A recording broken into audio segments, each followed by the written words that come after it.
Selamat pagi saudara yang terkasih dalam Tuhan Yesus Kristus. Salam kasih persaudaraan dan damai sejahtera untuk kita semua.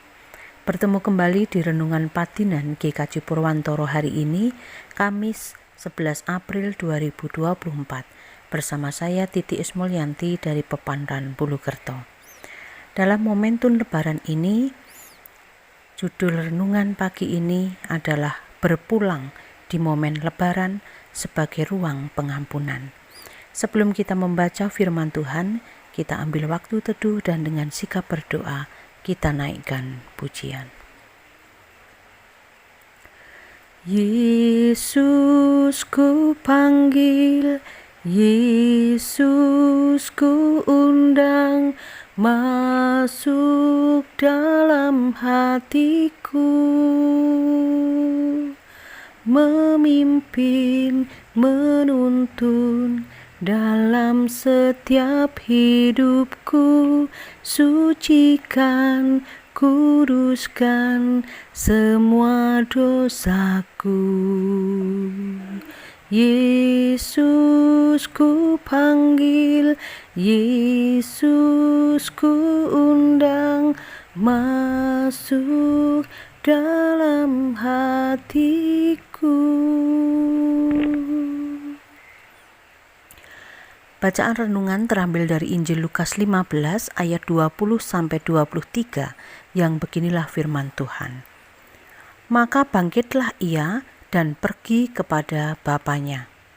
Ketika ia masuk jauh, ayahnya telah melihatnya, lalu tergeraklah hatinya oleh belas kasihan. Ayahnya itu berlari mendapatkan dia, lalu merangkul dan mencium dia. Kata anak itu kepadanya, "Bapa, aku telah berdosa terhadap surga dan terhadap Bapa. Aku tidak layak lagi disebutkan anak Bapa." Tetapi ayah itu berkata kepada hamba-hambanya, "Lekaslah bawa kemari jubah yang terbaik, pakaikanlah itu kepadanya, dan kenakanlah cincin pada jarinya, dan sepatu pada kakinya. Dan ambillah anak lembu tambun itu, sembelihlah dia, dan marilah kita makan dan bersukacita." Demikianlah firman Tuhan. Yang berbahagia adalah semua kita yang mau mendengarkan firman Tuhan dan melakukannya di dalam hidupnya sehari-hari. Haleluya, amin.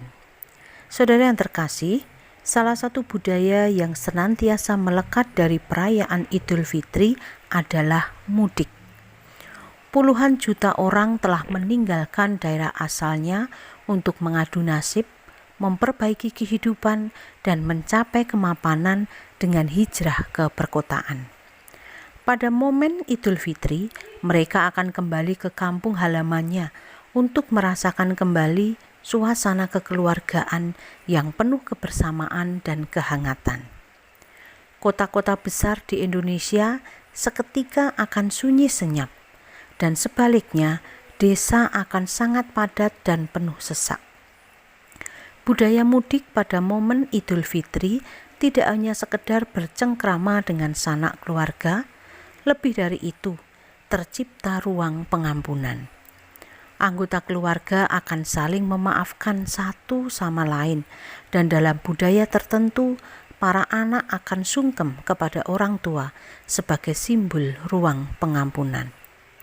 Mohon maaf lahir dan batin menjadi perkataan yang lazim diungkapkan pada momen Idul Fitri. Bagi saudara-saudara kita yang beragama Islam, Idul Fitri dimaknai sebagai momen kembalinya hakikat kemanusiaan kepada kesucian dan fitrah.